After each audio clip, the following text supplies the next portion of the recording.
Hi, everybody. Welcome back to Not Another Tooling podcast with me, Austin Pearson, and on mile 1,000 and something now must be my wonderful co-host, Mr. Matt Malcolm. Matt, how are you? Good. I'm knocking out the miles and not even exaggerating. A lot of my nice trousers are getting threadbare. I've ripped a couple because I keep forgetting to put some shorts on. You're looking very smart as well today. Got a shirt on, putting me to shame. Yeah, I used to wear a shirt every single day, I remember one time I was wearing it every single day, and then one day I just didn't wear it, just a casual jumper, nothing, I wasn't untidy. And then I got chastised for not wearing a shirt, so I was back into wearing shirts. But yeah, lately, jumpers have felt comfortable. Yeah, definitely. I've gone the other way, a lot more chilled out these days. But I did have a shirt on yesterday. Anyway, we digress. Today we are going to talk about a somewhat controversial subject of tools. Are they better with your outsourcer or service provider, or with you as an organization? I know we've both had a lot of discussions around this over the past couple of years, and I'm certainly seeing a big shift from big organizations who are trying to take back control from their outsourcers, and the first thing they're doing is putting in their own tool to give them visibility of what's going on, simply because they're fed up of when something goes wrong. They have 3 outsourcers, let's say. Yep. They get all on the phone. None of them wants it to be them because it affects their service credits, etc. And it just takes forever to get them to fix the issue, really. But that's what I'm seeing. What about you, Matt? What are you seeing? So nice way to say it, I guess. Feel like there's a degree of unauthenticity, if that's the correct word, when a third party is involved. And that's not to be horrible or malicious. It's more people have different interests in that life cycle of that relationship.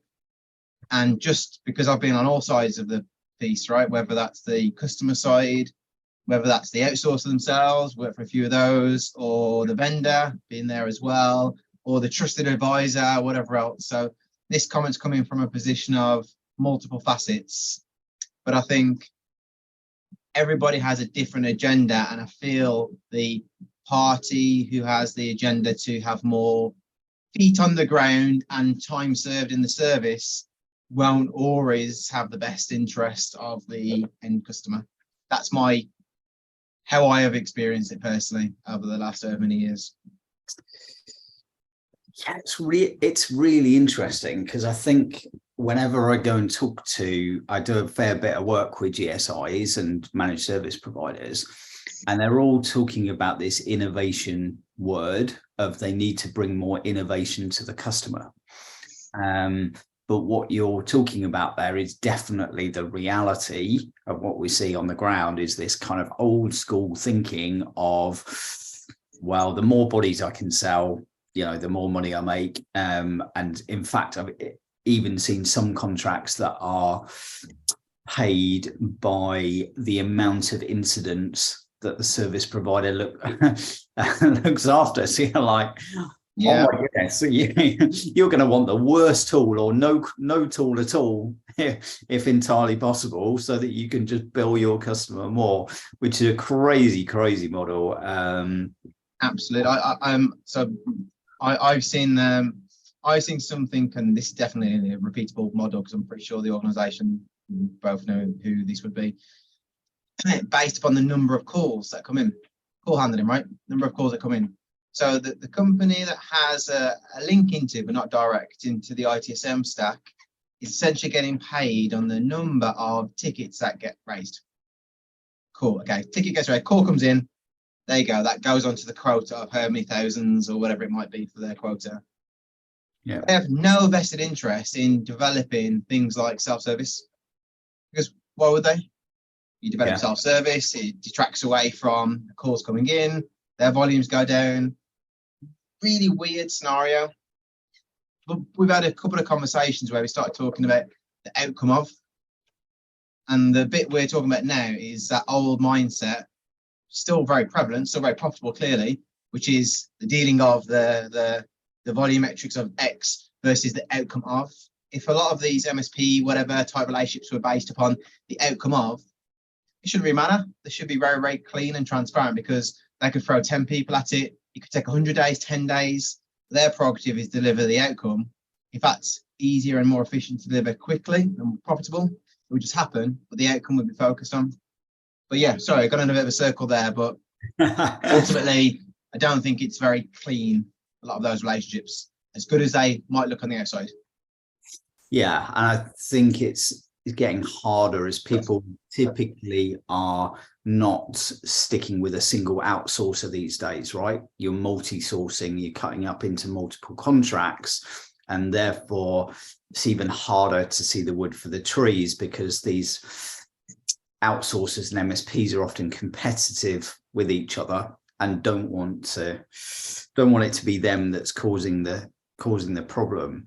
In fact, I was down in South Africa recently, and they have a really, really interesting scenario where they have to use a government service provider or government organizations, but nobody trusts them. So there is a law that they have to have a third party monitor the performance of the service, to make sure that the service provider isn't completely ripping people off. I absolutely, it sounds really farcical, but I absolutely agree with that approach, right? It's that who has what stake in the game scenario. Let's say, which is definitely a repeatable scenario we've been involved in ourselves over the years. You have a lesser mature client, for whatever reason, right? They've not got enough resource, can't get resource, new product, skills, all the rest of that jazz, but they need extra help. Yeah. They decide to go down this route of some sort of third party, but then the third party delivering best practice or whatever else. But then the customer can't ratify that. They're just being told and consume this, and thanks for delivering the service. We agreed this and it's getting done. But then there's nobody on the outside actually going, well, actually, that wasn't the way it should have been done. You've actually taken 50% longer doing this for some reason. Well, actually, you didn't do this step here, so you're now going to cause more work at step 7. Like that level of policing, let's call it, of those relationships could stop a lot of, well, not could, would stop, dramatically stop a lot of spend on MSP relationships if there was some third party, all their role was to police the contract, so to speak. So much money will be saved by introducing another party to police, just because how often do you see it where it just spirals? And actually, this happens more often than not, right? The reason why it spirals in one space is because something wasn't done correctly over here. Yeah, that's common, but most of the time is that third party saying we got it wrong. We're actually spending another 50 days over here on this because we made a mistake. Don't worry about it. No, here's another 50 days. Oh, no, there's another 10 on top as well to manage it. But yeah, I think the third party introduction, I agree with that approach. Yeah, it's an interesting one, but I think there's got to be some better ways to do this, right? And I think it's you either take back control, but that's kind of getting away from the whole point of outsourcing, right? Is you want somebody else to manage this stuff.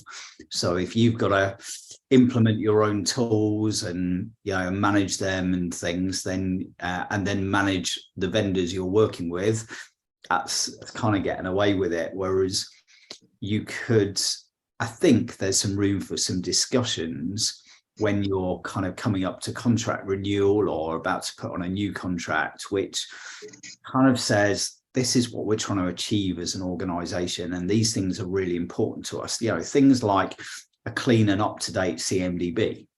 So therefore, if you're responsible for this portion of the estate, then we expect you to keep our CMDB up in this way.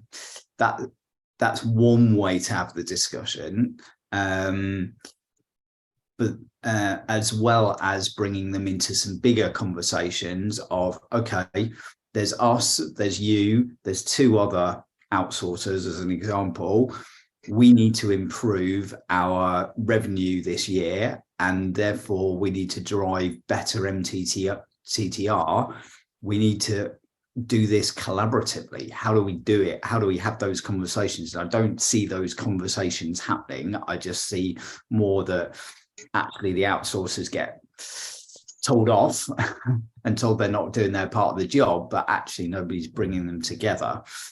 And a third way would be potentially just forcing outsourcers to all use the same tool set, right? It's how often do you see it where they're all using different competing tool sets when they can really get away with one or two between them, and that would make life so much easier if they were doing so, because most outsourcers have got the capabilities to use more than one tool, right? They've got the skills there somewhere in some contract that they've taken on. But anyway, I talked about a lot there, so Matt.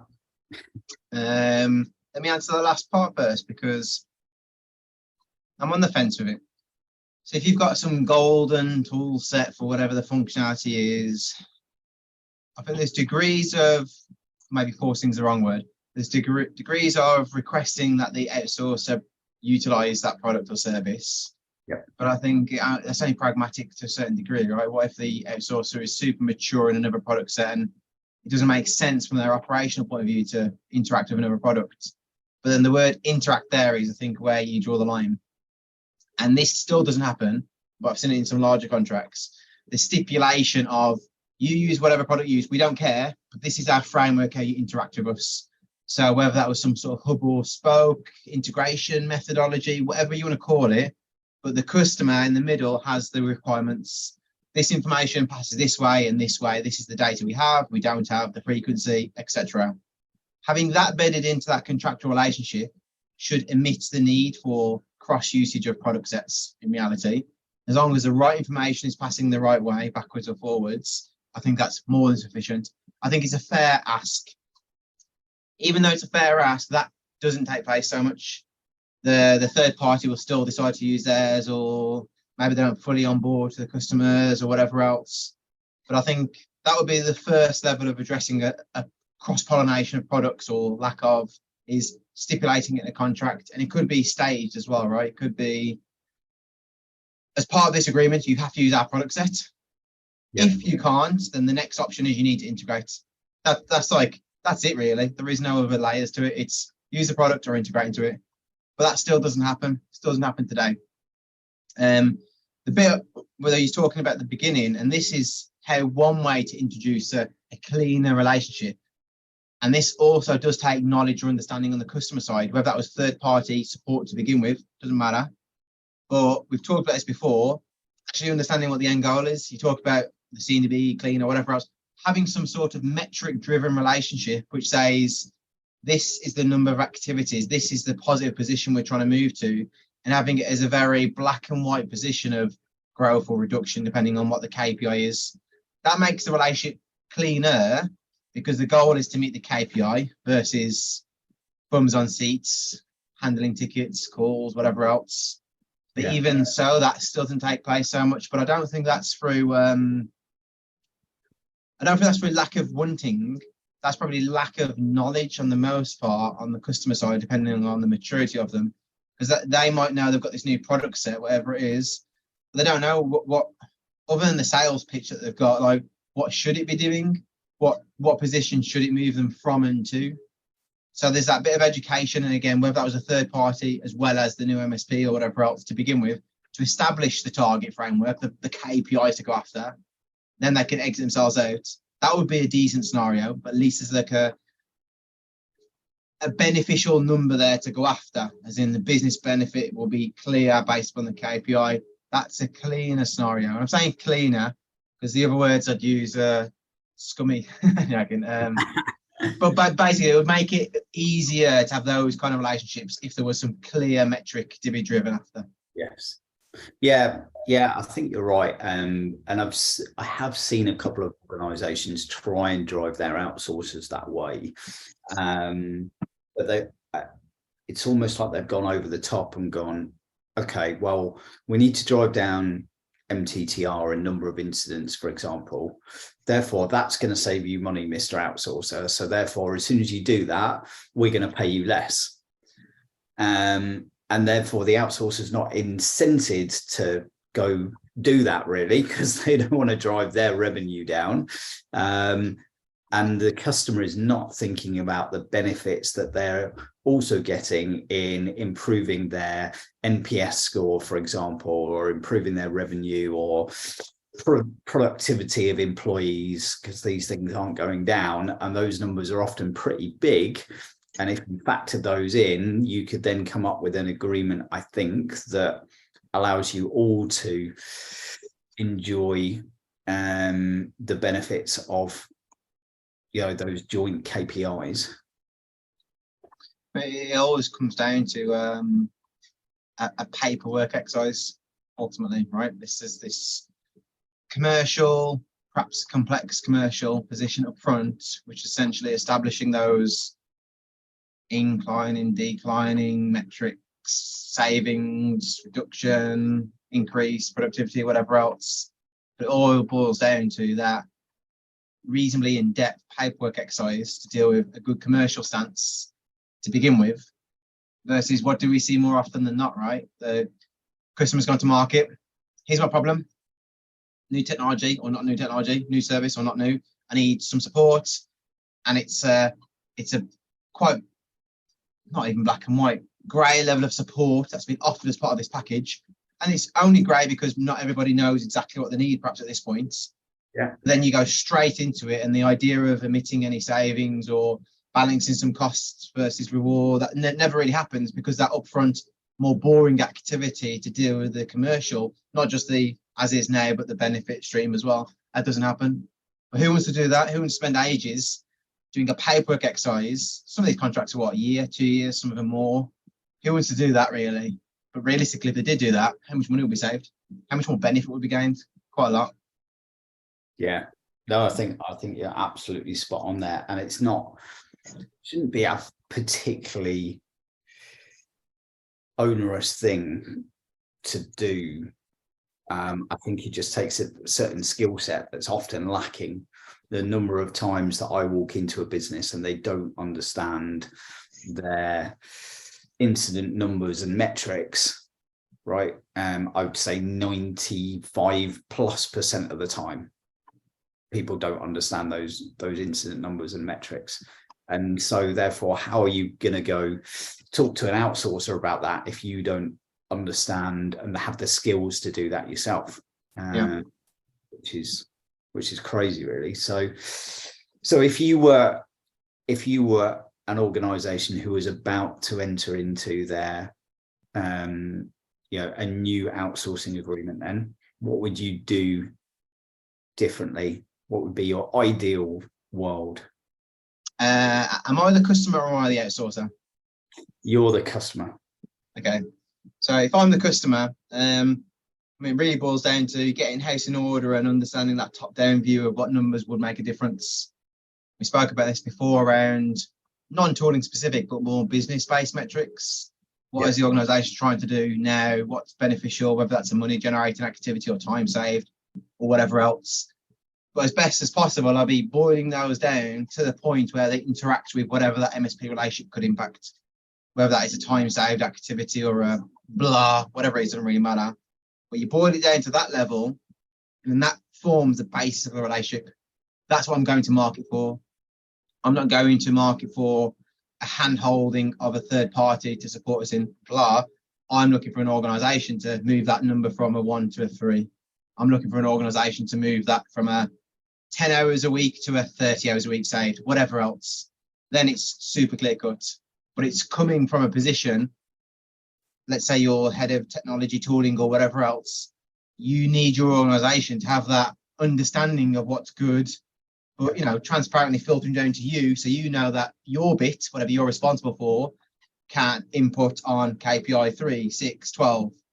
So yeah, I'd drive it from a business numbers perspective, and then that dotted line from your responsibility to your MSP relationship is, how can this impact this number? That's it. Start there, because it can't get more transparent than that. Perfect. Okay, so we've been talking about tools and interacting with your outsourcers or MSPs today. We started off both thinking that actually there's a lot of inauthenticity. Yeah, I think I said that word wrong, didn't I? in agendas, and a lot of the time the outsourcers are just looking to get more feet on the ground, which doesn't help. We looked at some ideas. Do you force people to use tools? There's a kind of swings and roundabouts to that, but better off is to agree on what data you need and either stipulate a tool or integrate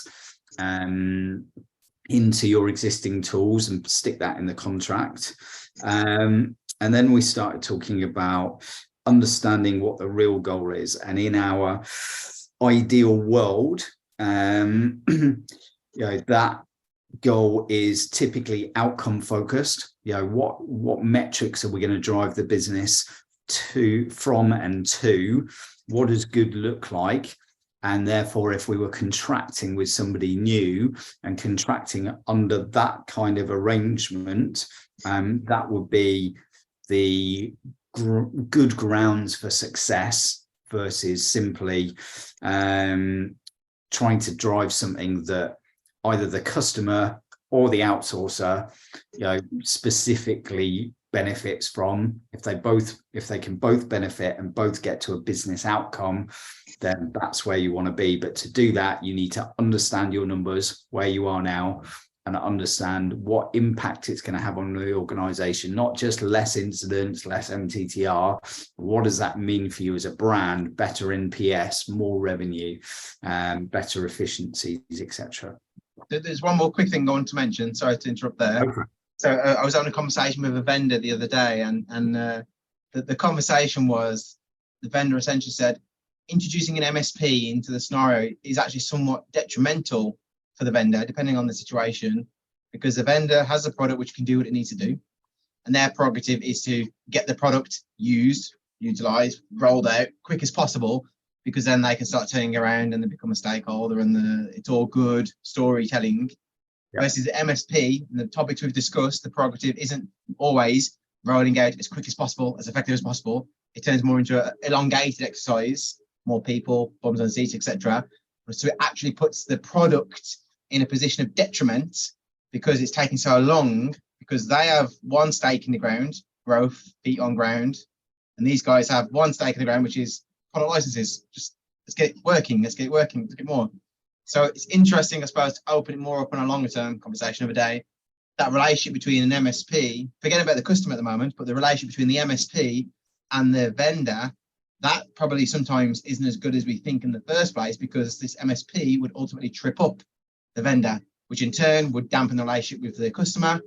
It's some weird cycle, but I've just, I've been experiencing that. And this was a conversation more recently with a vendor on actually that it isn't always, whatever that phrase is, sunshine and whatever else between the relationships of MSPs and vendors. Interesting. I agree.